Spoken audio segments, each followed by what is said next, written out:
முன்னெல்லாம் தாழ்பூ செடினா ரோட்ல பார்த்துருப்பேன், சில பேர் வீட்லயும் வளர்ப்பாங்க. ஆனா இப்போ ரீசெண்ட் டேஸ்ல நிறைய பேர் வீட்டில் வந்து வளர்க்க ஆரம்பிச்சிட்டோம். கலர் கலரா அது வீட்டில் வளர்க்கும் போது ரொம்ப அழகு சேர்க்குது.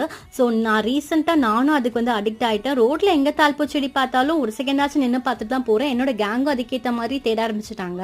அவங்க கொண்டு வந்த சில கட்டிங்ஸை வந்து நல்ல குச்சிகளை மட்டும் எடுத்துட்டு லீவ்ஸ் எல்லாத்தையும் கட் பண்ணி தூர போட்டுட்டு நல்லா தண்ணியில போட்டிருந்தேன். ஸோ 2 நாளைக்கு அப்புறம் வந்து யூஸ் அண்ட் த்ரோ கிளாஸ் எடுத்துட்டு மண்ணை நிரப்பிட்டு அதில் வந்து கட்டிங்கோட டிப்ல வந்து கவுடங்க வந்து தொப்பி மாதிரி வச்சுட்டு ரூட் வர்ற எண்டில் வந்து கத்தாழையில் முக்கி சாயில வச்சுட்டு ஸ்ப்ரே பண்ணிட்டு கவர் போட்டு விட்டுட்டேன்.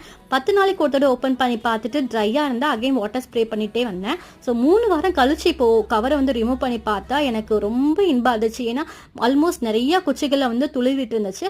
ஸோ நல்ல லீஸ் வந்ததை மட்டும் நான் எடுத்து இப்போ ரீபோர்ட் பண்ண போகிறேன். ஸோ உங்களுக்கும் இந்த மாதிரி போகன்வில்லா பிடிச்சிருந்தா லைக் பண்ணிக்கோங்க.